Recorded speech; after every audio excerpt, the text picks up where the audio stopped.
Hello everyone, आज हम part 2 of teaching aptitude करेंगे। पार्ट 1 की मैंने ऑलरेडी वीडियो अपलोड की जिसमें मैंने सारे basic concepts of teaching aptitude cover करा दिए। Now I will go with the part 2। Part 2 में हम बहुत इंपॉर्टेंट कंसेप्ट्स करेंगे जो कि बहुत सारे टीचर्स जो हैं शायद मिस कर देते because that is not mention in the syllabus and more over ये एक ऐसा टॉपिक है जो आपको कभी कभार PYQ में चमकेगा और आएगा, लेकिन हम इसमें वो सारे इंपॉर्टेंट टॉपिक्स करेंगे जो PYQs में आए हैं और जो बहुत इंपॉर्टेंट टॉपिक्स हैं that I consider the most important topic. तो चलिए स्टार्ट करते हैं। सबसे पहली थ्योरी है हमारे पास मेलकॉम की थ्योरी, जो कि आपकी स्क्रीन पर है। मेलकॉम नॉल्स थ्योरी इसे बोलते हैं, इसे थ्योरी ऑफ एंड्रागोगी भी बोलते हैं, इसे थ्योरी ऑफ एडल्ट लर्निंग भी बोलते हैं। इसमें इन्होंने बहुत सारे करेक्टरिस्टिक्स बताए हैं कि एडल्ट लर्नर्स के बहुत सारे करेक्टरिस्टिक्स होते हैं, जैसे कि वो ऑटोनॉमस होता है, मतलब कि खुद पे डिपेंड करता है, सेल्फ डायरेक्टेड होता है, गोल ओरिएंटेड होता है और प्रैक्टिकल होता है, रेलेवेंस ओरिएंटेड होता है and see a reason for learning something, must acknowledge the wealth of experiences that adult participants bring to classroom. तो ये कुछ करेक्टरिस्टिक्स है जो मेलकॉम ने दिए हैं एंड्रागोगी में। ठीक है, आपको एंड्रागोगी का मतलब मैंने फर्स्ट वीडियो में बताया, आप उसे ज़रूर एक बार रेफर करना टू क्लियर योर बेसिक्स। जो एडल्ट लर्नर होता है वो मेच्योर होता है, ठीक है, सेल्फ डायरेक्टेड होता है, इंडिपेंडेंट होता है, एक्सपीरियंस होता है। ये 4 करेक्टरिस्टिक्स है जो कि मेलकॉम ने दिए। Then comes to the theories of teaching. आपके सामने एक टेबल है, ठीक है, जिसमें फॉर्मल थ्योरीज दी हैं, डिस्क्रिप्टिव थ्योरीज दी है और नॉर्मेटिव थ्योरीज दी है। जो हमारी फॉर्मल थ्योरी है उसमें सबसे पहली जो थ्योरी है वो है maieutic theory of teaching, then communication theory, then modelling theory and then mutual inquiry theory. Descriptive theory में गैगने की हियरार्किकल मॉडल आता है, बहुत इंपॉर्टेंट है। देन इज एटकिंसन की थ्योरी जो कि optimal learning theory of instruction भी बोलते हैं। ब्रूनर की cognitive theory of instruction. Normative theory में गैगने की कॉग्निटिव थ्योरी आ जाएगी, रियान की थ्योरी आ जाएगी, मित्रा का मॉडल आ जाएगा एंड देन क्लार्क की थ्योरी आ जाएगी। ये कुछ ऐसी थ्योरीज है जो कि मैं आपके सामने अपने नोट्स प्रेजेंट करती हूँ, आप उसे पूरा पढ़ लेना, ठीक है। मैं नोट्स सारे प्रोवाइड कर देती हूँ इसमें। एक्सप्लेनेशन जो है आप अगर उसे पढ़ोगे बहुत सिंपल एक्सप्लेनेशन आपको समझ आ जाएगा, ठीक है। तो I want to keep this video short, इसलिए मैं ज़्यादा एक्सप्लेन नहीं करूँगी but I will sharing the notes and उसमें बहुत सिंपल एक्सप्लेनेशन है। तो सबसे पहले म्योटिक थ्योरी है, ठीक है। म्योटिक थ्योरी बहुत ही मतलब सबसे पुरानी थ्योरी है। इसमें ये बोलते हैं कि एजुकेशनल फिलॉसफीज की इसमें बात होती है, जैसे कि हमारे एजुकेशनल फिलोसफर विवेकानंद या गांधी जी है, तो उनके कुछ जो की प्रिंसिपल्स है वो आपकी स्क्रीन पर है, कुछ स्पेशल फीचर्स, इन्हें आप पढ़ लेना। Then comes to the communication theory. इसमें बोला जाता है कि जो हमारी लर्निंग है या टीचिंग है वो क्या है, that is the interplay of environment and heredity, मतलब दोनों का ही रोल रहता है। इन्वायरमेंट हमारे आसपास का जो माहौल है इन्वायरमेंट है, प्लस जो जेनेटिकली हमने लिया है अपने पेरेंट्स से, वो सारा कुछ मिला के हमारी कम्युनिकेशन थ्योरी बनती है। Then comes your modelling theory. Modelling theory में बेसिकली बिहेवियर मॉडिफिकेशन की बात करते हैं कि टीचिंग से हमारा बिहेवियर मॉडिफिकेशन होता है। इसमें हम बहुत सारी थ्योरीज की बात कर सकते हैं, जैसे क्लासिकल कंडीशनिंग, ऑपरेंट कंडीशनिंग। ये कुछ साइकोलॉजिकल थ्योरी होती है जैसे लर्निंग थ्योरी बोलते हैं। We will be covering all these theories of learning in this video only, तो वो भी बहुत इंपॉर्टेंट है, उसे भी ज़रूर पढ़ना। अगर मैं मॉडलिंग थ्योरी के कुछ फीचर्स की बात करूँ तो इसमें सबसे ज़्यादा जो रोल है वो इन्वायरमेंट का बताया जाता है, क्योंकि हम जैसे ये थ्योरी है बिहेवियरिज्म की, है ना, अगर आप आगे पढ़ोगे इसके बारे में तो बिहेवियरिज्म का मतलब ये होता है कि हम अपने इन्वायरमेंट से बहुत कुछ सीखते हैं, लोगों को ऑब्जर्व करके, या फिर अगर हमें कोई रिवॉर्ड दे देता है या चॉकलेट दे देता है तो बच्चा होमवर्क कर रहा है, ऐसी जो चीज़ें होती है हमारा इन्वायरमेंट हमें बहुत कुछ सिखाता है।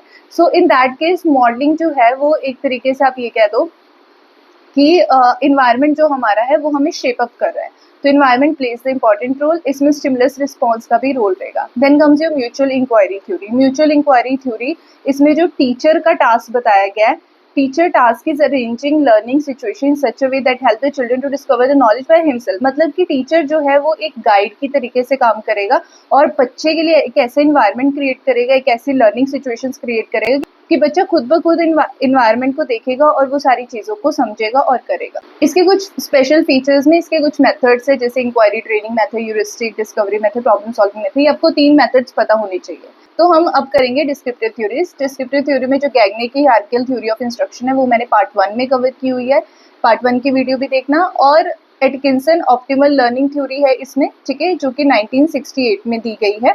इसमें भी कुछ इंपॉर्टेंट स्टेप्स हैं जो कि स्क्रीन पर है कि टीचर फर्स्ट मस्ट ले out instruction objective specified in behavioural terms, ठीक है। तो इसके भी कुछ स्टेप्स होते हैं, जैसे कि सबसे पहले टीचर को इंस्ट्रक्शनल ऑब्जेक्टिव्स, मतलब आज पढ़ाना क्या है वो बताना पड़ता है। फिर उसके बाद स्पेसिफाई करना होता है कि क्या क्या इंस्ट्रक्शनल एक्टिविटीज़ होंगी। देन इसकी मेजर करना होता है कि उस ऑब्जेक्टिव को उन्होंने कितना अटेन किया। तो these are the 3 steps which were given by Atkinson in his model of Atkinson optimal learning theory 1968। फिर उसके बाद आती है ब्रूनर की cognitive theory of instruction. Cognitive theory of instruction, इसमें ब्रूनर जो है उसने हमें अगेन 3 एक्ट्स बताए हैं कि वो बताता है कि it is a cognitive process, मतलब लर्निंग टीचिंग जो भी है वो एक कॉग्निटिव प्रोसेस है, मतलब एक थिंकिंग का प्रोसेस है। इसमें इन्होंने 3 स्टेप्स बताए हैं, 3 एक्ट्स बताए। सबसे पहले acquiring a new knowledge, then you have to transform that knowledge that one already has, मतलब एक नई नॉलेज लेना, फिर जो ऑलरेडी आपके पास नॉलेज है उसे ट्रांसफॉर्म करना है। And third is checking pertinence and adequacy of knowledge one has, कि मतलब उनकी जो नॉलेज उन्होंने रखी है, ली है, उसकी कितनी एडिक्वेसी है, वो कितने हद तक सही है। फिर उसके बाद उन्होंने क्यूरियोसिटी की बात की। क्यूरियोसिटी बहुत ही बेसिक इंस्टिंक्ट है जो कि हर इंडिविजुअल में होता है, and that is the major reason why the person teach and learn. And then is conceptualization और characterization is first major step in learning process according to Bruner. मतलब Bruner के according conceptualization मतलब concept को वैसे करना, समझना गहराई में, या उसे कैरेक्टराइज करना यानी कि टुकड़ों में उसे बांट देना, इज द मेजर स्टेप। वो सबसे इंपॉर्टेंट स्टेप है कोई भी लर्निंग प्रोसेस का। फिर इन्होंने 3 डेवलपमेंट स्टेजेस भी बताए जो कि बहुत इंपॉर्टेंट टॉपिक है। इनेक्टिव, आइकॉनिक, सिंबॉलिक स्टेज, ये PYQ में आ चुका है, इसलिए आपको पता होना चाहिए what are the 3 developmental stages which were given by Bruner cognitive theory of instruction. ठीक है, और इसमें एक और इम्पॉर्टेंट चीज़ है कि टीचर कभी भी स्पून फीडिंग नहीं करेगा। ठीक है, उसके बाद हमारी आती है नोमेटिव थ्योरीज। नोमेटिव थ्योरीज में हमारे पास गैगने की कॉग्निटिव थ्योरी आती है जो कि बहुत ज़्यादा इंपॉर्टेंट है। ठीक है, इसे भी आप पढ़ लेना, आपकी स्क्रीन पर मैंने बेसिक इन्फॉर्मेशन दी है। देन रियान की थ्योरी आती है, this is not that much important, लेकिन इसे भी आप एक बार पढ़ लेना। एंड देन कम्स योर मित्रा की थ्योरी जो कि अगेन ठीक है, मतलब इतना इंपॉर्टेंट टॉपिक नहीं है, never happen in the entire history जिसमें मतलब PYQs में क्वेश्चन पूछा और नहीं पूछा। ठीक है, but Mitra was the former director of NCERT, ये आपको पता होना चाहिए। तो उन्होंने भी एक थ्योरी दी है। उसके बाद क्लार्क की जर्नल थ्योरी है। अगेन पेपर में ये क्वेश्चन नहीं आया है, लेकिन देयर आर दी चांसेस कि पेपर में आए, लेकिन इतने भी चांसेस नहीं है, but you have to learn it. तो आप कर लो, मतलब क्या ही जाता है, थोड़ा सा और पढ़ लेना इसके बारे में। ये होगी हमारी टीचिंग की सारी थ्योरीज। ठीक है, they are the important theories. Gagne की थ्योरी बहुत ज़्यादा इंपॉर्टेंट है। ठीक है, इसके अलावा मैंने पार्ट 1 में ब्लूम टेक्सोनॉमी कवर करवाया है। इसके अलावा गैगने की हार्टकेल मॉडल करवाया जो कि इस थ्योरी में भी आ रहा है। तो ये जो एक तो ब्रूनर की थ्योरी ऐसी है जो कि PYQs में आ चुकी है, उसकी 3 डेवलपमेंटल स्टेजेस आ चुकी है। इसके अलावा जो अभी मैंने आपको 2-3 थ्योरीज बताई, they are non important because they have never come in the PYQs। कभी भी मतलब वो PYQs में आपको नहीं मिलेंगे, लेकिन ये है कि you can do it because there are even if there are 0.01% chance कि ये पेपर में आ जाए, तो आपको पता हो। ठीक है, तो मैंने बेसिक एक्सप्लेनेशन लिखी हुई है अपने नोट्स में, and you have to go through that basic explanation. इसके अलावा और कुछ मत करो। ठीक है, just you have to be aware about कि इस थ्योरी में इतना बताया गया है, इसका मतलब ये है। ठीक है, चांसेस बहुत कम है इसके, but this is an additional topic. एक अगर आप सिलेबस देखोगे तो उसमें एक बहुत साइड पे छुपा हुआ टॉपिक है, दैट इज इंडिविजुअल डिफरेंसेस। ठीक है, वो जितना छोटा टॉपिक लगता है उतना छोटा है नहीं। आपकी स्क्रीन पर कुछ इंडिविजुअल डिफरेंसेस आ रहे हैं जिसमें physical differences, mental differences, motor activity, achievement में, इमोशंस में, इंटरेस्ट, एप्टीट्यूड, लर्निंग में, beliefs, opinion, social and moral development, ये सब में डिफरेंसेस होते हैं।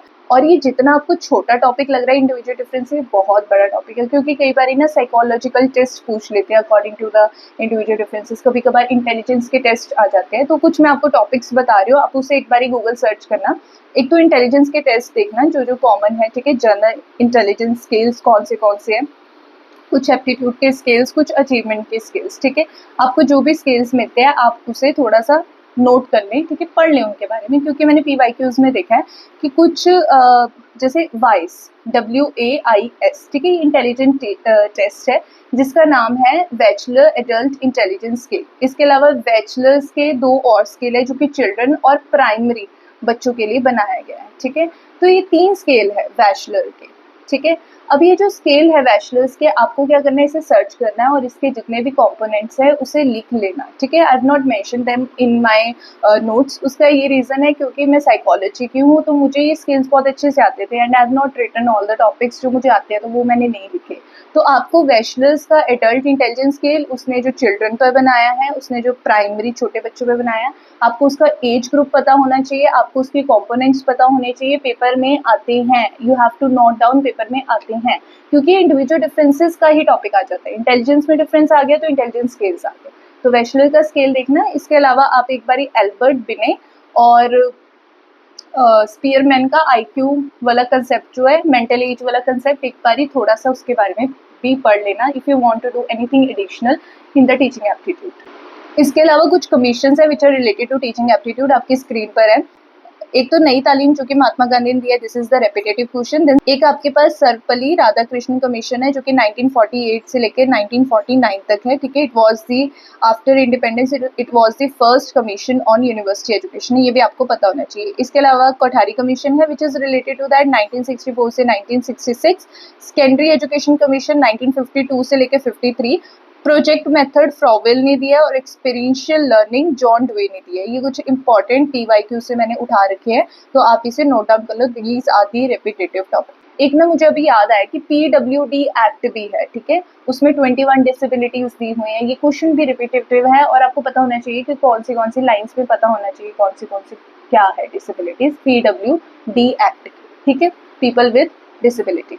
अब हम बात करते हैं लर्निंग डिसेबिलिटीज की। स्क्रीन पर टाइप्स आ रहे हैं लर्निंग डिसेबिलिटीज की। सबसे पहला है डिसकैलकुलिया, ठीक है। डिसकैलकुलिया इज जिनको मैथ्स में प्रॉब्लम आती है, जिनको मैथ्स लर्न करने में प्रॉब्लम आती है। इट्स नॉट लाइक कि मैथ्स में कमज़ोर होना, है ना, मतलब बहुत बच्चे कमज़ोर होते हैं, वो नहीं है, लेकिन मैथ्स समझने में बहुत प्रॉब्लम आती है, मतलब एक एवरेज बच्चा भी जो समझ पाए वो ना कर पाना is like dyscalculia, that is learning disability in maths, ठीक है। फिर उसके बाद डिसलेक्सिया, जिन्हें रीडिंग डिसऑर्डर होता है, ठीक है, रीड नहीं कर पाते, जो कि तारे ज़मीन पर एक मूवी बनी थी जो कि स्पेसिफिकली डिसलेक्सिया को ही एग्जिबिट करती थी। उसके बाद अफेजिया है। अफेजिया लैंग्वेज डिसऑर्डर है जिसमें हमारा production and comprehension of speech, ठीक है, ability to read and write, मतलब कि लैंग्वेज ना समझ पाना ना बोल पाना। उसके बाद डिसग्राफिया, ग्राफिया से ही पता लग रहा है it is related to writing, तो जो राइटिंग में कुछ प्रॉब्लम्स आती हैं, जिन्हें लर्न करने में डिसेबिलिटी होती है, that is dysgraphia. Then is dyspraxia, जिनको मोटर स्किल्स में कोई दिक्कत आ रही है, दैट इज डिस्प्रैक्सिया। इसमें भी लर्निंग होती है क्योंकि हम मोटर स्किल्स को भी सीखते हैं, तो जो बच्चे नहीं अच्छे से सीख पाते, they are facing with the problem of dyspraxia, ठीक है। ये बहुत एक्सेस लेवल में डायग्नोज होता है, तो कोई भी आम बंदा डायग्नोज नहीं करता। This is the very important thing as a psychologist I should tell you कि आप ऐसे डायग्नोज नहीं कर सकते कि इसे मैथ्स में प्रॉब्लम है तो इसे dyscalculia. It is something that can be diagnosed with a clinical professional in this field. उसके बाद है ऑटिज्म। ऑटिज्म के बारे में ज़रूर पढ़ना, ADHD के बारे में ज़रूर पढ़ना। I have not made the notes related to these topics क्योंकि ये टॉपिक्स मेरे लिए तो बेसिक ABCD है, क्योंकि मैं साइकोलॉजी की स्टूडेंट हूँ, आपके लिए नहीं होगी, तो एक बारी ऑटिज्म के बारे में, ADHD के बारे में ज़रूर पढ़ना।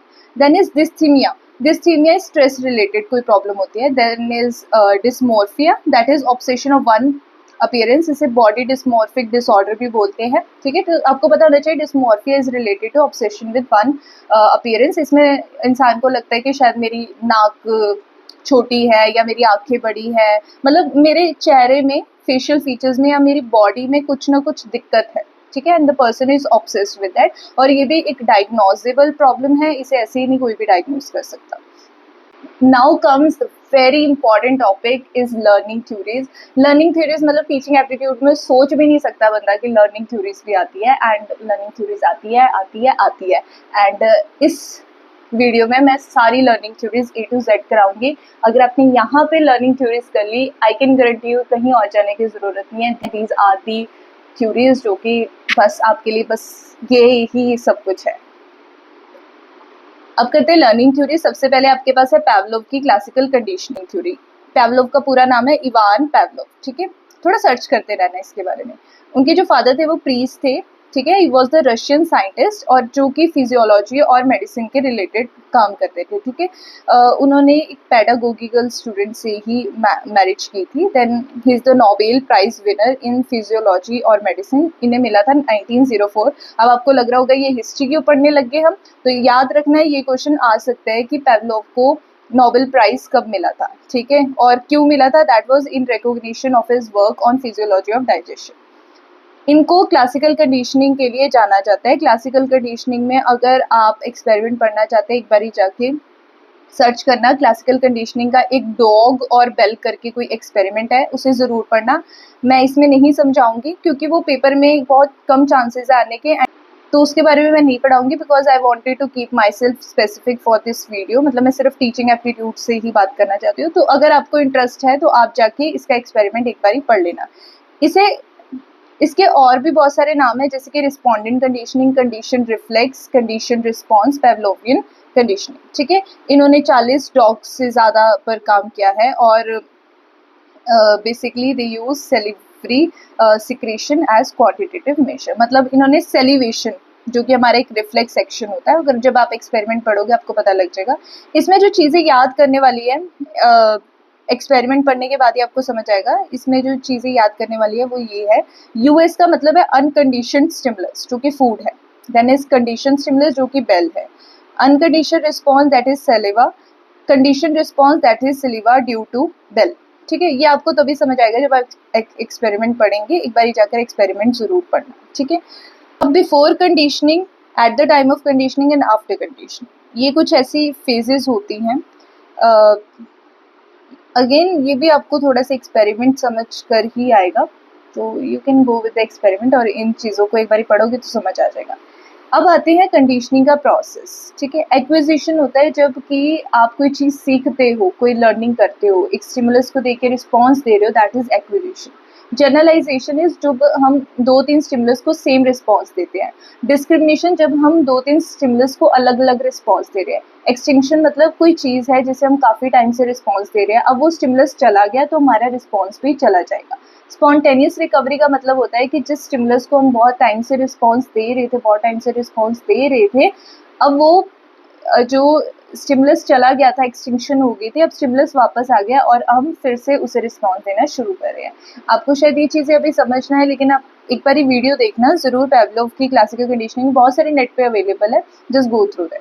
देखो, शायद आपको हो सकता है कंसेप्ट समझ नहीं आ रहा हो क्योंकि मैंने अभी एक्सपेरिमेंट नहीं समझाया, क्योंकि उसमें बहुत टाइम लग जाएगा, लेकिन मैंने कुछ हाईलाइटेड टॉपिक्स बता दिए हैं। अब जाकर इन्हें गूगल सर्च करो, यूट्यूब पे फ्री आपको मटेरियल मिल जाता है, जस्ट सर्च पेवलोव की क्लासिकल कंडीशनिंग। 5-10 मिनट लगाने हैं और इसे अच्छे से पढ़ लेना है। देन कम्स योर स्किनर की ऑपरेंट कंडीशनिंग। स्किनर की ऑपरेंट कंडीशनिंग जो है वो basically, Skinner was the person जिन्होंने ऑपरेंट कंडीशनिंग का कंसेप्ट दिया, ठीक है। अब वो किससे इन्फ्लुएंस हुए थे? थॉर्नडाइक से इन्फ्लुएंस हुए थे। थॉर्नडाइक के 3 लॉज हैं, ठीक है, आपको पता होना चाहिए, हम आगे कवर करेंगे। तो स्किनर वहां से इन्फ्लुएंस हुए थे। उन्होंने रैट्स पे, कैट्स पे, मंकीज पे, इन पे काम किया था और पिजन्स पे भी काम किया था, और ज़्यादातर pigeons is the always answer कि जिस पे उन्होंने ज़्यादा काम किया था। इन्होंने 2 कंसेप्ट दिए थे, रीएनफोर्समेंट एंड पनिशमेंट। रीएनफोर्समेंट का मतलब होता है कि जब हम किसी चीज़ को बार बार करते हैं, कोई रिस्पॉन्स को बार बार कर रहे हैं, ठीक है। इसमें एक पॉजिटिव है और एक नेगेटिव है। पॉजिटिव रीइंफोर्समेंट का मतलब है जैसे कि आपको किसी ने तारीफ कर दी या चॉकलेट दे दी, रिवॉर्ड दे दिया, तो हम जो है उस रिस्पॉन्स को, जिस वजह से हमें वो चॉकलेट मिली, उस रिस्पॉन्स को बार बार करेंगे। नेगेटिव होता है जैसे कि आपने कोई चीज़ की और जैसे आपने किसी जगह पे हाथ लगाया, वहाँ पे आपको इलेक्ट्रिक शॉक मिला, तो आप हाथ हटाओगे। हर बारी जब आपको इलेक्ट्रिक शॉक मिलेगा आप हाथ हटाओगे। अब वो हाथ हटाना इज द रेपिटेटिव बिहेवियर, जो कि आपका बिहेवियर बार बार हो रहा है, लेकिन जो उसके पीछे का रीजन है वो नेगेटिव है, that is the negative reinforcement. जब रीजन पॉजिटिव था, जैसे आपको चॉकलेट मिल रही थी, रिवॉर्ड मिल रहा था, प्रेज मिल रहा था, तो पॉजिटिव रीइंफोर्समेंट, तब भी आप कोई चीज़ बार बार कर रहे थे, अभी भी आप कोई चीज़ बार बार कर रहे हो, लेकिन उसका जो रीजन है वो नेगेटिव है, क्योंकि आपको इलेक्ट्रिक शॉक मिला, विच इज समथिंग नेगेटिव। इसका एक ये भी एग्जाम्पल है कि जैसे आप स्पॉटिफाई का प्रीमियम लेते हो, the repetition why you take premier again and again, हर मंथ आप प्रीमियम ले रहे हो स्पॉटिफाई का, क्योंकि आप एक नेगेटिव चीज से बचना चाह रहे हो, वो है एड्स।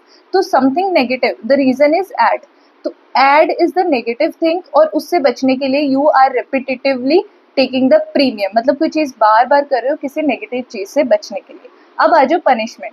पनिशमेंट 2 टाइप्स की होती है, एक होती है पॉजिटिव पनिशमेंट और एक होती है नेगेटिव पनिशमेंट। पॉजिटिव पनिशमेंट मतलब जब कोई आपको मार रहा है, स्कोल्ड कर रहा है, गुस्सा कर रहा है या बुरा भला बोल रहा है, that is positive punishment. Negative is like जब आपकी मन चाही चीज को कोई ले जैसे कि किसी बच्चे को समझाने के लिए उसके माता पिता उसका टॉय ले लेते हैं, या उसकी जो फेवरेट चीज है, फेवरेट कोई भी ज्योमेट्री बॉक्स है, कुछ भी फेवरेट है उसका ले लेना, that is the negative punishment. ये आपको पता होना चाहिए।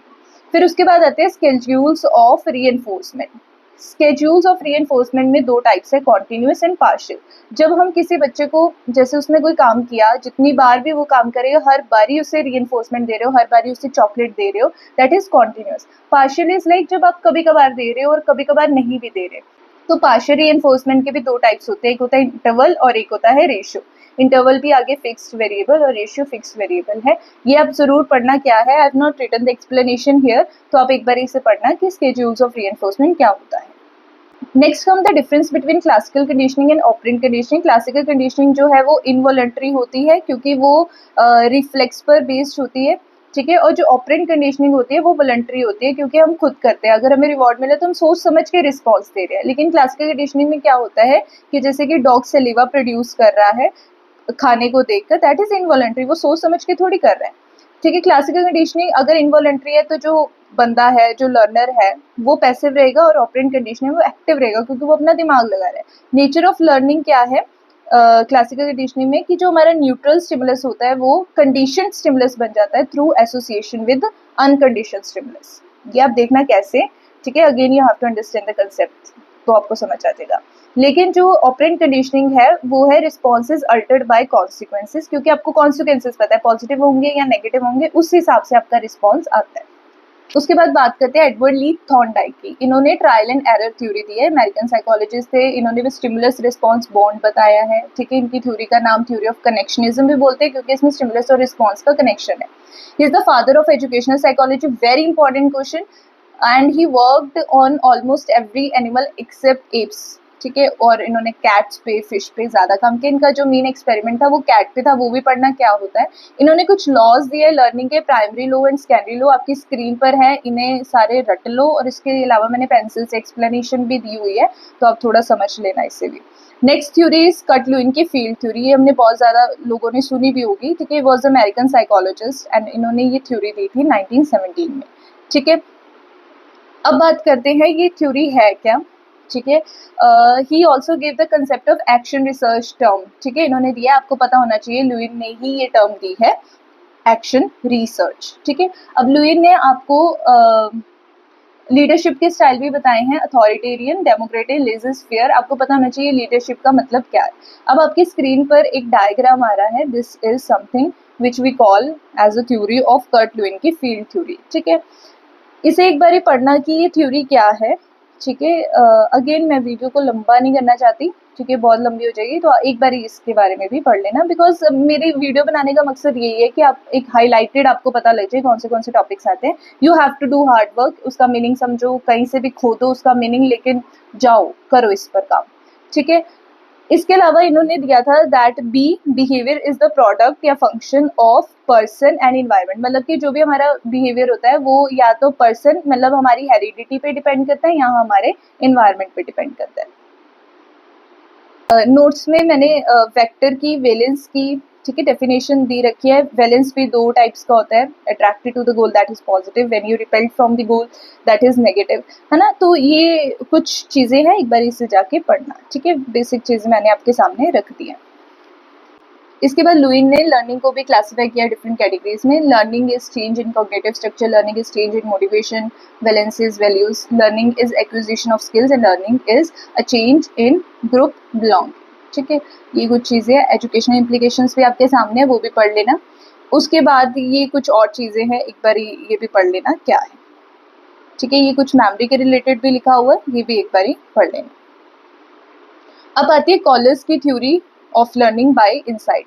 कॉलर का भी एक्सपेरिमेंट था इनसाइट पे, ठीक है। It is known as gestalt theory of learning also, and it was first जो हमारा गेस्टाल्ट एक मतलब साइकोलॉजी का ही स्कूल है, ठीक है, जिसके फादर मैक्स वर्दाइमर है, ठीक है। जर्मन से ये वर्ड आया है।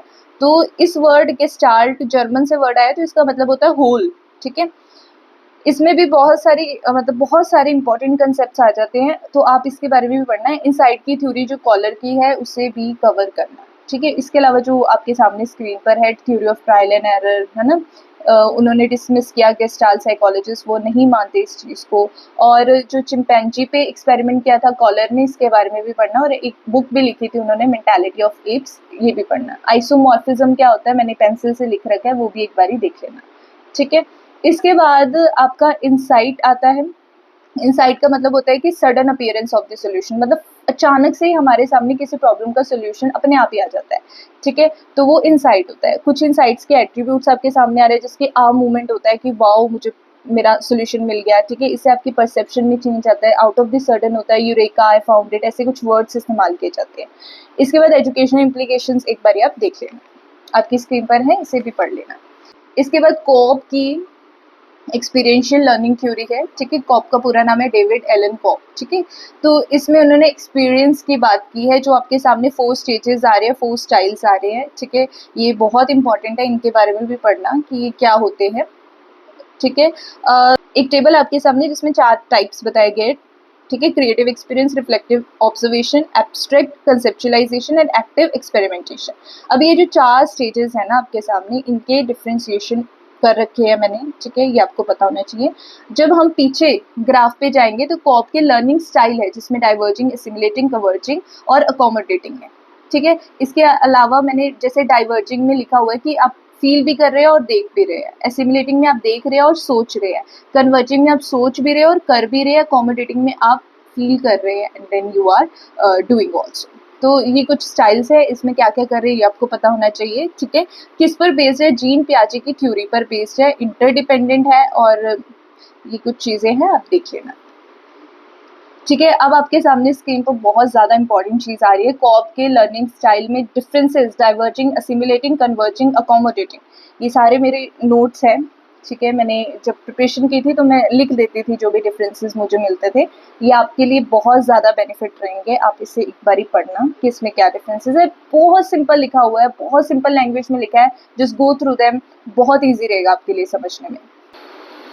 नेक्स्ट हम गैगने की थ्योरी ऑफ लर्निंग, ठीक है। Gagne, Robert Gagne is the name, he was a American educational psychologist and this person is known for 2 important topics, conditions of learning and second is instructional technology foundations की वजह से ये जाना जाता है, ठीक है। इसकी जो थ्योरी है वो बिहेवियरिज्म और कॉग्निटिविज्म दोनों को इकट्ठा करती है। इसमें हम लर्निंग पढ़ेंगे क्या है अकॉर्डिंग टू हिम, फिर उसके बाद उसके कुछ 4 एलिमेंट्स है कंडीशंस ऑफ लर्निंग के, ठीक है, जिसमें कंडीशन ऑफ लर्निंग है, एसोसिएशन लर्निंग है, उसके आगे 5 कैटेगरीज है लर्निंग आउटकम्स की एंड 9 इवेंट्स ऑफ इंस्ट्रक्शंस दिए हैं। थर्ड जो चीज़ पढ़ेंगे वो है 9 elements of constructivist instructional design, फिर उसके बाद 5 E's of constructivism, then hierarchical step model of theory. अब मैं आपको यहाँ पे एक चीज़ बिल्कुल क्लियर कर दूँ, this is the most important theory, सबसे ज़्यादा इंपॉर्टेंट थ्योरी है। इसका जो स्टेप बाय स्टेप आपको बहुत सारे एलिमेंट्स मिलेंगे, इसमें सारे स्टेप बाय स्टेप पता होने चाहिए, मीनिंग्स इतने इंपॉर्टेंट नहीं है लेकिन इनकी हायरार्की पता होनी चाहिए। So let's start with this. According to him जो लर्निंग है वो क्यूमुलेटिव, मतलब एक होल प्रोसेस है जिसमें ह्यूमन इंटेलेक्चुअल डेवलपमेंट होती है, which is building of increasing complex structure of human capabilities, ठीक है। इसके अलावा जो लिखा है वो पढ़ लेना, ठीक है। अब उसके बाद बात करते हैं 4 elements of conditions of learning theory. इसमें 2 एलिमेंट्स है, 2 टाइप्स है, एक इंटरनल और एक एक्सटर्नल है। इंटरनल होता है कि deal with what learner knows prior to the instruction. Internal है कि भाई मतलब ऐसे चीज़ें जो लर्नर को इंस्ट्रक्शन, मतलब एक्चुअल लर्निंग, जो अब वो नई चीज़ सीखने वाला है उससे पहले उसे कितना आता है, that is internal. External deal with the stimuli that are presented, अब जो उसे एग्जैक्टली सिखाने वाले, that is external. These are the 2 conditions of learning theory. इसके बाद गैगने ने एसोसिएटिव लर्निंग दी, जिसके 3 प्रोटोटाइप्स जो हैं वो इसमें आते हैं। एसोसिएटिव लर्निंग होती है स्टिमुलस और रिस्पॉन्स को जब हम एसोसिएट करते हैं, ठीक है। अब इसमें क्लासिकल कंडीशनिंग है, ऑपरेंट कंडीशनिंग और वर्बल एसोसिएशन है, ठीक है। 4th one was later added which is known as chaining। अब 5 कैटेगरीज भी है लर्निंग आउटकम्स की, ठीक है। Verbal information, intellectual skills, cognitive strategy, motor skills, attitude, ये पार्ट 1 में ऑलरेडी वी हैव कवर्ड, ठीक है। उसके बाद मोटर स्किल्स की भी आगे 3 स्टेजेस है, learning sequence of movement, practising the movement and refining the movement from feedback from environment. मतलब कोई चीज़ अगर हम मोटर स्किल सीख रहे हैं जिसमें हाथ पैर की चलाने की ज़रूरत होती है, जिसमें हाथ पैर चलाने की ज़रूरत होती है, तो उसमें जो भी लर्निंग सीक्वेंस हम पहले सीखते हैं, फिर प्रैक्टिस करते हैं, फिर उसे रिफाइन करते हैं फ्रॉम द फीडबैक, ठीक है। इसके बाद 9 इवेंट्स ऑफ इंस्ट्रक्शन बताई गई है। इसमें ये 9 के 9 जो है इसे याद कर लो as it is, line wise line. सबसे पहला है gain attention, then is informing the learners the objective, then stimulating recall of prior learning, then presenting the stimulus, then providing learning guidance, then eliciting performance, then providing feedback, then assessing the performance and then enhancing retention and transfer, ठीक है। अब इसी को 9 elements को 9 elements of constructivist instructional design बना दिया गया। जैसे अटेंशन का रिसेप्शन कर दिया, ठीक है। अब अटेंशन का रिसेप्शन क्या है, रिसेप्शन में कौन सी चीजें आती है, वॉइस मॉड्यूलेशन है, जेस्चर्स आ गई। ऑब्जेक्टिव का एक्सपेक्टेंसी कर दिया, जिसमें हम ऑब्जेक्टिव के बारे में बता रहे हैं, ठीक है, व्हाट वी एक्सपेक्ट कि हम क्या सीखने वाले हैं। देन इज प्रायर इंफॉर्मेशन, जैसे रिट्रीवल टू एसटीएम बोल दिया, मतलब जो भी इंफॉर्मेशन है उसे एसटीएम शॉर्ट टर्म मेमोरी में लेकर आना। फिर स्टिमुलस का इन्होंने सिलेक्टिव परसेप्शन बना दिया, जिसमें हम क्या कर रहे हैं, प्रैक्टिकल वे से या ईजी वे से, ठीक है, उसे प्रेजेंट कर रहे हैं कोई भी इंफॉर्मेशन को। फिर उसके बाद लर्निंग गाइडेंस का इन्होंने सिमेंटिक कोडिंग बना दिया, ठीक है, जो स्टूडेंट्स को मदद कर रहा है इंफॉर्मेशन सीखने में, लर्न करने में। फिर उसके बाद एलिसिट परफॉर्मेंस का रिस्पॉन्डिंग बना दिया, जब आप जो चीज़ सीखी है उस पर रिस्पॉन्ड कर रहे हो, है ना। फिर फीडबैक का रीएनफोर्समेंट, जो भी आपको फीडबैक मिल रहा है। Then you assess your performance, retrieval या रीएनफोर्समेंट मिक्सचर कर दिया, ठीक है, परफॉर्म असेस कर रहे हो कि आपने क्या परफॉर्म किया, राइट। उसके बाद रिटेंशन एंड ट्रांसफर का इन्होंने जनरलाइजेशन बना दिया, जिसमें आप एनहांस कर रहे हो अपनी जो भी चीज़ें हैं वो सारा कुछ, ठीक है। इसके बाद 5 ईज ऑफ कंस्ट्रक्टिविज्म, जो कि 1987 में दिया गया था। Engage, explore, explain, elaborate, evaluate. Engage मतलब वही कनेक्ट करना पास्ट और प्रेजेंट इंफॉर्मेशन को, ठीक है। एक्सप्लोर करना, बहुत डिफरेंट कंसेप्ट्स को एक्सप्लेन करना। फिर इलेबोरेट मतलब उसे खींचना और समझना। इवेल्युएट मतलब अपनी परफॉर्मेंस को इवेल्युएट करना। इसके बाद आता है हियरार्किकल स्टेप मॉडल, ठीक है। हियरार्किकल स्टेप मॉडल मैंने लिखा नहीं है यहाँ पे कि किसने दिया, एक बार देखना ही किसने दिया है। इसमें एक हियरार्की है, देखो नीचे से स्टार्ट करेंगे, sign learning, then stimulus response learning, then chaining, verbal association, discrimination learning, concept learning, rule learning and problem solving. इसमें जो बिहेवियरल एस्पेक्ट, नीचे के 4 बिहेवियरल एस्पेक्ट है, ऊपर के जो 4 है वो कॉग्निटिव एस्पेक्ट है, वो कॉग्निटिव एस्पेक्ट है। साइन लर्निंग क्या होता है, जिसमें क्लासिकल कंडीशनिंग जैसी मतलब चीजें आ रही है, ठीक है, when you generalise the response to any stimulus. फिर एसआर लर्निंग आपको पता है क्या होता है, कि जब आप एक रिस्पॉन्स दे रहे हो एक स्टिमुलस को। चेनिंग is like when you connect 2 और मोर प्रीवियसली लर्न स्टिमुलस रिस्पॉन्स के बॉन्ड्स को, ठीक है, मतलब बहुत सारे स्टिमुलस रिस्पॉन्स का जो बॉन्ड है उसे कनेक्ट कर रहे हो, ठीक है। उसमें वर्बल एसोसिएशन लर्निंग, मतलब कि आप चेन्ड रिस्पॉन्स दे रहे हो by making verbal association. Verbal association learning का मतलब है कि आप चेन्ड रिस्पॉन्स दे रहे हो, मतलब बहुत ज़्यादा रिस्पॉन्स दे रहे हो टू डिफरेंट स्टिमुलाइज, लेकिन वो कैसे दे रहे हो, वर्बल एसोसिएशन से। Then is multiple discrimination learning, ठीक है, अलग अलग स्टिमुलस को अलग अलग रिस्पॉन्स देना। कंसेप्ट लर्निंग आपको पता है क्या होता है। उसके बाद प्रिंसिपल लर्निंग या रूल लर्निंग है, जब आप रूल को अप्लाई करते हो, है ना। प्रिंसिपल जो कोई भी अप्लाई करके या जो भी है वो सारा। प्रॉब्लम सॉल्विंग भी आपको पता है कि when you solve the complex problem by applying some rules, algorithms, वो हो गया प्रॉब्लम सॉल्विंग। तो इस हियरार्की को लाइन वाइज पता होना चाहिए, इनके मीनिंग जो है वो मैंने लिख रखी है, एक बारी पढ़ लेना। इसके बाद आती है आपकी social learning theory, and social learning theory के जो फादर है वो बेंडूरा है, he is the father of cognitive theory also. He gave the social learning theory, जिसे आप ऑब्जर्वेशनल लर्निंग भी बोल सकते हो। ऑब्जर्वेशनल लर्निंग जब हम देख कर सीखते हैं, किसी को इमिटेट करके उसे कॉपी करके सीख रहे हैं, ठीक है, इसे मॉडलिंग भी बोल सकते हैं, मैंने आगे लिखा हुआ है मॉडलिंग, ठीक है। अब इसमें हम 3 कंसेप्ट कवर करेंगे, observational learning, intrinsic reinforcement and modelling, ठीक है। 1986 में, ठीक है, ही डिसाइडेड द नेम, जो ये सोशल लर्निंग थ्योरी है, इसे इन्होंने सोशल कॉग्निटिव लर्निंग थ्योरी बना दिया, ठीक है। मतलब इसमें यही है, इसमें एक बॉबरडोल एक्सपेरिमेंट हुआ था, वो आप पढ़ लेना कि क्या एक्सपेरिमेंट है, ठीक है। अगेन बहुत लंबी हो जाएगी वीडियो। फिर उसके बाद 4 प्रिंसिपल्स हैं सोशल लर्निंग के, वो आपको लाइन वाइज पता होना चाहिए। PYQs में बहुत बार पूछा गया है, attention, retention, reproduction and motivation. ये साइकोलॉजी में भी बहुत बार क्वेश्चन आता है, पेपर 2 में भी और पेपर 1 में भी ये रिपीटेटिव क्वेश्चन है। तो आपको 4 principles of social learning given by Bandura पता होने चाहिए। Then factors affecting social learning, जिसमें पर्सनल फैक्टर है, स्कूल इन्वायरमेंट है, सोशल इन्वायरमेंट है, तो आप एक बार ये भी देख लेना। उसके बाद आता है टोलमैन की साइन लर्निंग थ्योरी या साइन गेस्टाल्ट लर्निंग थ्योरी भी बोलते हैं, पूरा नाम था एडवर्ड टोलमैन। इन्होंने 1932 में मतलब कॉग्निटिव थ्योरी ऑफ लर्निंग दी, जिसे पर्पसिव बिहेवियर भी बोला जाता है, बिहेवियरिज्म, पर्पसिव बिहेवियरिज्म, हाँ पर्पसिव बिहेवियरिज्म भी बोला जाता है। उसके बाद है लर्निंग, इसमें ये बताया गया है कि उसके बाद है टॉलमैन ने बताया कि हम कॉग्निटिव मैप बनाते हैं, मतलब कि अपने दिमाग में एक मैप बनाते हैं, लोकेशन बनाते हैं किसी भी चीज़ का। इसमें मेज का एक्सपेरिमेंट हुआ था जो कि रैट्स पे किया गया था, जिसमें 3 ग्रुप्स बना दिए गए थे।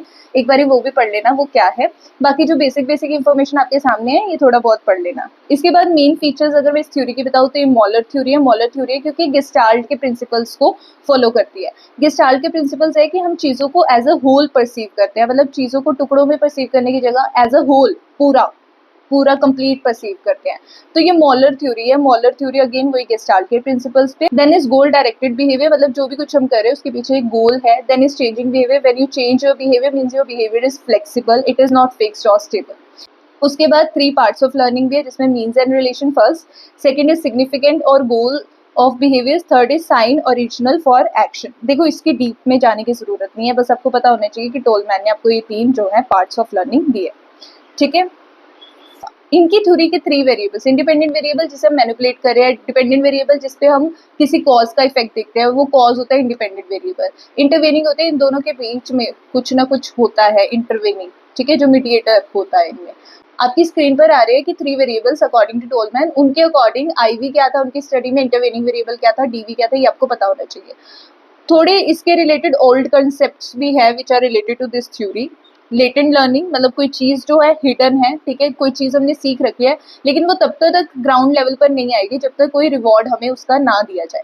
सेकंड इज रिवॉर्ड एक्सपेक्टेंसी, ठीक है, एक्सपेक्ट करते हो रिवॉर्ड मिलेगा इसलिए आप लर्निंग जो सीख रखा है उसे स्टेज पर लेकर आ रहे हो। देन इज प्लेस लर्निंग, ठीक है, ये 3 कंसेप्ट है। उसके बाद मॉडिफाइड कंसेप्ट ऑफ टोलमैन, इन्होंने 6 टाइप्स ऑफ लर्निंग भी दी है। लर्निंग बाय कैथैक्सिस, ठीक है, मीनिंग मैंने लिख रखे एक बार पढ़ लेना। Then is equivalence beliefs, then field expectation, then field cognition modes, then drive discrimination and then motor patterns.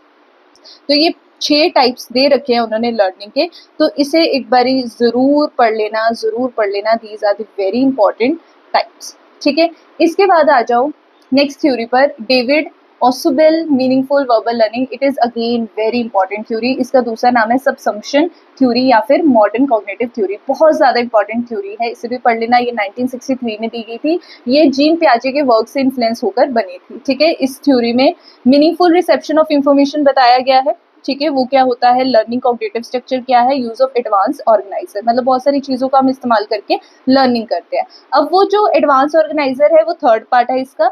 और इसके अलावा जो मीनिंगफुल लर्निंग कर रहे हैं उसके 4 प्रोसेसेस दिए हैं। एक तो है डेरिवेटिव सबसम्पशन, ठीक है, जब आप इसके मीनिंग पढ़ोगे नोट से आपको समझ आ जाएगा। Then is relative subsumption, then subordinate learning, then combinational learning. एक बार इसके मीनिंग्स पढ़ लेना, बहुत ईजी है समझना। फिर उसके बाद एडवांस ऑर्गेनाइजर, ठीक है। एक्सपोजिटरी मतलब कि जो कि कोई भी ऐसी चीज़ जो न्यू कंटेंट को डिस्क्राइब कर रही है, कोई भी मतलब चीज़ों को डिस्क्राइब कर रहा है, वो एक्सपोजिटरी हो गया। नरेटिव इज लाइक स्टोरी की तरह बताना। Skimming is like looking over new information to gain a basic overview, मतलब कि आप कोई नई चीज़ को देख रहे हो ताकि आपको बेसिक इन्फॉर्मेशन, बेसिक ओवरव्यू पता लग जाए। देन इज ग्राफिक ऑर्गेनाइजर, मतलब कि कोई विजुअल चीज़ों का इस्तेमाल करके इन्फॉर्मेशन लेना। तो ये 4 एडवांस ऑर्गेनाइजर है जो ऑसबल ने दी हैं। 4 प्रोसेसेस जो है इन्हें पढ़ लेना क्या क्या है, बस ये इतनी थ्योरी है बेसिक। उसके बाद टाइप्स ऑफ मीनिंगफुल लर्निंग दी है इन्होंने, representation learning, concept learning, then proposition learning, ठीक है, ये भी मीनिंग पढ़ लेना, इजी है। Then you have to see the benefits जो कि आपकी स्क्रीन पर है, इसे भी थोड़ा सा पढ़ लेना। देन इज हल्स रीएनफोर्समेंट थ्योरी, जिसे हम ड्राइव रिडक्शन मॉडल भी बोलते हैं, कार्ल हल ने दिया था, ठीक है। ये भी एक लर्निंग थ्योरी, एक मोटिवेशन थ्योरी है, ठीक है। इसमें भी इसमें जो आपके सामने जो इन्फॉर्मेशन आ रही है, they are the basic information, ये भी पढ़ लेना एक बारी। Then there are 2 types of drives, एक तो होती है प्राइमरी और एक होती है सेकेंडरी। प्राइमरी होती है हमारी इनेट ड्राइव, ठीक है, हमें प्यास लग रही है, हमें भूख लग रही है, वो हमारी इनेट ड्राइव्स होगी। सेकेंडरी टाइप्स होती है जो लर्नड होती है, मतलब कोई ऐसी मटेरियलिस्टिक चीज़ें हमें चाहिए, मतलब कोई चीज़ चाहिए which is not primary, which is not important for your survival, they are learned drives, ठीक है, हमने समाज को देख के वो सारी चीज़ें लर्न की हैं, ठीक है। अब ये जो थ्योरी है, this is based on the concept of homeostasis, ठीक है, इसमें भी एसआर एसोसिएशन है, ठीक है, इसमें भी रीएनफोर्समेंट जैसी चीज़ों का इस्तेमाल किया गया है। रीएनफोर्समेंट जो थ्योरी आपके सामने है, जो इसे भी एक बारी पढ़ लेना क्या होता है, तो इसके साथ एक लिमिटेशन भी है जो कि आप पढ़ लेना एक बारी। तो ये बहुत ज़्यादा थी लर्निंग की थ्योरीज, आई कैन अंडरस्टैंड, बहुत ज़्यादा था। See I prepare for UGC NET JRF June 2024 में, तब ये थ्योरीज मेरे लिए काफ़ी थी, मैंने इतना ही प्रिपेयर किया था। I don't know what kind of level is now for this paper, लेकिन ये जितनी भी थ्योरीज मैंने आपको बताई हैं, इनके नाम जो मैंने आपको दे दिए, इस पर थोड़ा सा आपको एक्सप्लोर करना है, नेट पे जाके, यूट्यूब पे जाकर, जो भी आपको मटेरियल मिलता है समझो, ठीक है। इसके बहुत सारे एक्सपेरिमेंट्स भी हैं, थोड़ा सा आपको समझना है। जब आपको बेसिक, जो आपका फाउंडेशन क्लियर हो जाएगा, तो आप इसे आराम से निकाल सकते हो इसका question. These were the very important theories, learning की थ्योरीज, तो इसे बिल्कुल मत छोड़ना। इसमें एक बहुत इंपॉर्टेंट कंसेप्ट है, that is jigsaw method of teaching, ठीक है। Jigsaw method of teaching Elliot Aronson ने 1971 में दिया था, ठीक है। ये जो जिग्सो मेथड है, this is a cooperative learning strategy, ठीक है, that enables each student of home group to specialize in one aspect of topic. इसमें क्या होता है, इसमें दो ग्रुप्स बन गए, एक होम का बन गया और एक एक्सपर्ट का बन गया। होम ग्रुप के जितने भी स्टूडेंट्स हैं, दो ग्रुप बन के, दोनों में स्टूडेंट्स डाल दिए। अब होम ग्रुप के जितने भी स्टूडेंट्स हैं, वो एक एक टॉपिक को स्पेशलाइज कर लेंगे। कोई भी एक टॉपिक है, जैसे लर्निंग थ्योरी है, ठीक है, एक एक थ्योरी दे दी सबको, वो उस थ्योरी के बारे में पूरा पढ़ के आएंगे। फिर क्या होता है, students break into expert teams to learn one particular aspect of content so that they can teach peers, ठीक है। अब एक्सपर्ट टीम बना दी, जिसमें वो दूसरों को समझा रहे हैं, ठीक है, एज एन एक्सपर्ट वो दूसरों को कंटेंट समझा रहे हैं। So this is a jigsaw method of teaching, this is offline method of teaching. इसके अलावा और भी बहुत सारे मेथड्स होते हैं, ऑफलाइन मेथड्स ऑफ टीचिंग। मैंने पार्ट 1 में काफ़ी अच्छे से कवर कर रखा है इस टॉपिक को, लेकिन जो अब मैं करवा रही हूँ आपको पार्ट 2 में, offline methods of teaching, I will give you the name, ठीक है। अगेन मैंने उसके प्रॉपर नोट्स नहीं बना रखे, क्योंकि मुझे उनके मीनिंग्स पता थे। I give you the list, ये सारे टॉपिक्स आप एक बार ही पढ़ लेना। So these are some of the miscellaneous methods: inductive method, deductive method, buzz group discussion, ठीक है। इसमें भी you can ask question through the sound of buzz, ऐसे buzz की आवाज दबाकर फिर आप क्वेश्चंस पूछ सकते हो, ऐसा। Then is tutorials, then assignment methods, programmed instruction, personalized system of instruction, open learning, differentiated instructions. So these are some of the instructional offline methods, and you have to go through these methods. You have to understand what is the meaning of these methods. बस इतना आप एक बारी कर लेना, this would be enough for you for offline methods of teaching. इसके अलावा एक और टॉपिक रह गया था, that teaching can be divided into 2 categories, ठीक है। जो टीचिंग है वो 2 स्टाइल्स में की जा सकती है, एक होती है ऑटोक्रेटिक और एक होती है डेमोक्रेटिक।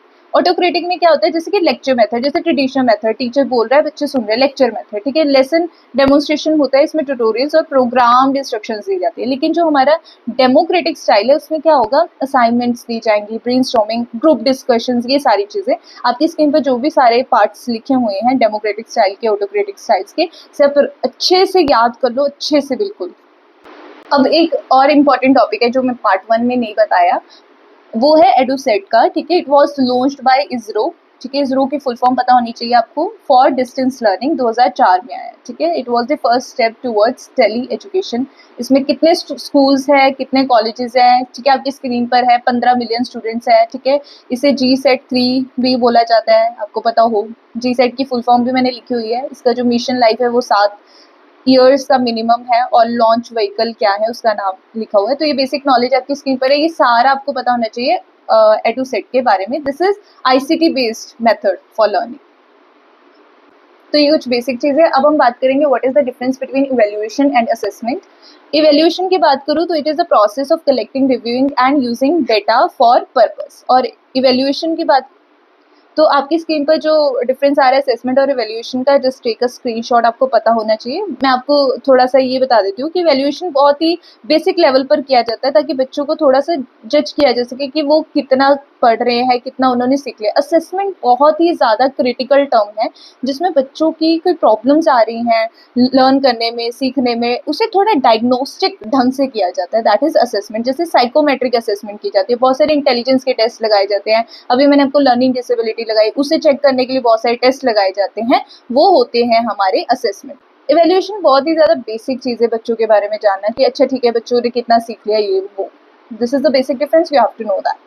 एक टर्म इसमें मेजरमेंट की भी आती है, उसमें भी देखना क्या डिफरेंस है, इवैल्यूएशन, मेजरमेंट एंड असेसमेंट, ठीक है। Measurement basically when you collect the information, एक बार उसके बारे में भी पढ़ लेना।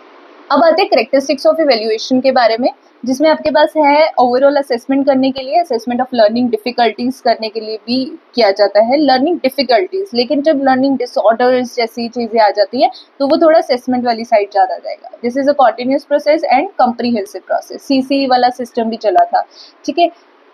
फंक्शंस की बात करूँ तो फीडबैक, मोटिवेशन, बेटर गाइडेंस, ठीक है, remediation, facilitate planning and revision of curriculum, inter instructional comparison, educational decision making, submission of progress report to parent. अभी ये जो फंक्शन है इवैल्यूएशन का, जो मैंने अभी आपको बताया, बेसिक फंक्शन है, जो भी नोट्स में लिखा है that is the basic wordings, जो आप पढ़ लेना, बिल्कुल बेसिक सा लिखा हुआ है तो आपको समझ आ जाएगा। क्रिस्प ढंग से जो ये सारे नोट्स हैं वो आपके लिए है। इसे क्रिस्प वे से ही पढ़ो, इससे ज़्यादा डीप में जाने की जरूरत नहीं है। जो चीज़ें बहुत डीप में लिखी हुई हैं उन्हें डीप में ही पढ़ो, और जो थोड़ा क्रिस्प है जस्ट थोड़ा बहुत उनके बारे में पढ़ लो। जो नेक्स्ट टॉपिक है वो है basis of innovations in evaluation system. बहुत सारे मतलब इनोवेशंस हुई हैं। देखो, ऑब्सलीट करिकुलम क्या होता है, घिसा पिटा सा पुराना सा जो ओल्ड मेथड था करिकुलम का, ठीक है। एम्फोसिस ऑन रोड लर्निंग, पुराने मेथड को, जो पुराना मेथड था वो रोड लर्निंग, रट्टे लगाने में लगा हुआ था, ठीक है। इंटरनल वर्सेस एक्सटर्नल एग्जाम, ठीक है, एक ही मतलब जो पैटर्न है वो फॉलो कर रहा था। Then is mismanagement of examination, exam pattern, exam phobia, ये सारी चीजें होती है जो कि हमें रिफॉर्म करने की जरूरत है। So these are basic requirement what we have to do evaluation system में। कौन सी इनोवेशंस की जरूरत है, ये कुछ घिसे पिटे चीजें हैं जो पहले ढंग में मतलब इस्तेमाल हो रही थी, अब इसमें कुछ इनोवेशंस करने की जरूरत है। अब इसमें क्या क्या मॉडिफिकेशन की जरूरत है वो आपकी स्क्रीन पर है। देखो, करिकुलम डेवलपमेंट करने की जरूरत है, स्टूडेंट की मोबिलिटी, ठीक है, can continue degree after marriage, ठीक है, कॉमन एंट्रेंस टेस्ट वगैरह करना, मल्टीपल सेट बनाने क्वेश्चन पेपर के, CC assessment for of and as learning, then assessment for और ऑफ और एज लर्निंग, ठीक है, असेसमेंट करनी लर्निंग के लिए, लर्निंग की, और लर्निंग एज अ लर्निंग, ठीक है। Then is learning experience is more than grades. Example इन्होंने दे रखा है कि बोथ फॉर्मेटिव और समेटिव असेसमेंट होनी चाहिए। जैसे कि पहले टाइम में होता था फाइनल टेस्ट ले लिया हो गया, अब एमएससीज वगैरह होते हैं, सीसी सिस्टम चल रहा है, तो ये थोड़ा सा फॉर्मेटिव इवैल्यूएशन में आता है। फॉर्मेटिव और समेटिव इवैल्यूएशन के बारे में बात कर रखी है पार्ट 1 में, वो भी देख लेना। Now let's do the comparison between curriculum and syllabus. ये बहुत इंपॉर्टेंट टॉपिक है, करिकुलम और सिलेबस में क्या डिफरेंस है, ओके। तो आपकी स्क्रीन पर है बेसिस ऑफ कंपैरिजन करिकुलम और सिलेबस, ये केवीएस मैदान में भी है आई थिंक। तो ये बेसिक डिफरेंस है, इसका भी स्क्रीनशॉट ले लो, जस्ट सिंपल लैंग्वेज यूज की हुई है इसमें, आप एक बार ही पढ़ लेना ये क्या है, ठीक है। Now we will talk about the models of curriculum. ये भी थोड़ा सा टॉपिक बड़ा है तो हम छोटे में इसे समझते हैं। देखो, सबसे पहला है प्रोडक्ट मॉडल, ठीक है, ये है रिजल्ट ओरिएंटेड ग्रेड्स देने, that is the primary focus. Process होता है, it is more open ended, जिसमें आर्टिकल्स ऐसे जैसी चीजों का टेस्ट लिया जाता है, ठीक है। फिर उसके बाद आपका आता है traditional model and contemporary model, ठीक है। इसमें बेसिक डिफरेंस जो मैंने दिया हुआ है ये पढ़ लेना। फिर उसके बाद थर्ड थ्योरी है आपके पास grass root Hilda Taba model, बहुत ज़्यादा इंपॉर्टेंट मॉडल है, इसको भी एक बार ही पढ़ लेना, ठीक है। Then is outcome based integrative model, इसे भी एक बार ही पढ़ लेना,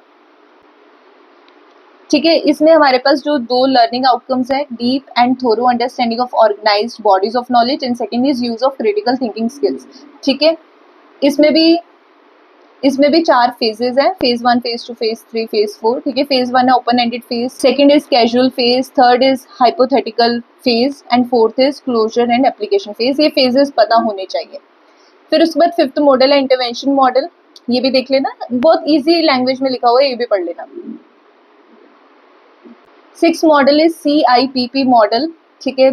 इसमें भी कंटेक्स्ट, इनपुट, प्रोसेस, प्रोडक्ट जैसी चीजें बेसिक, ठीक है, ये भी पढ़ लेना। Then is demonstration model which was given by Taylor, ये भी बहुत इजी है, मतलब डेमोन्स्ट्रेशन मतलब कोई चीज को एग्जांपल देकर उसे प्रैक्टिकल वे में समझाना। Then is system analysis model which was given by Y Seran 1976। Then is administrative model, ठीक है, which was given by Galen Saylor and associates in 1981। Again इसकी बेसिक डेफिनेशन पता होनी चाहिए। 10th model is Tyler's model, goal attainment model या objective centred model, ये भी देख लेना। इसमें भी 4 जो मेजर पार्ट्स हैं वो भी आप पढ़ लेना, जैसे ऑब्जेक्ट्स को डिफाइन करना, देन एक्टिविटीज करना, लर्निंग के रिलेटेड, देन ऑर्गेनाइज करना उन एक्टिविटीज़ को, देन इवेल्युएशन करना। फिर स्क्राइवेंस का गोल फ्री मॉडल है, ये भी एक बार ही देख लेना, बहुत ईजी है, इसके एडवांटेजेस डिसएडवांटेजेस भी देख लेना। देन इज स्टेक्स का responsive model which was given in 1970।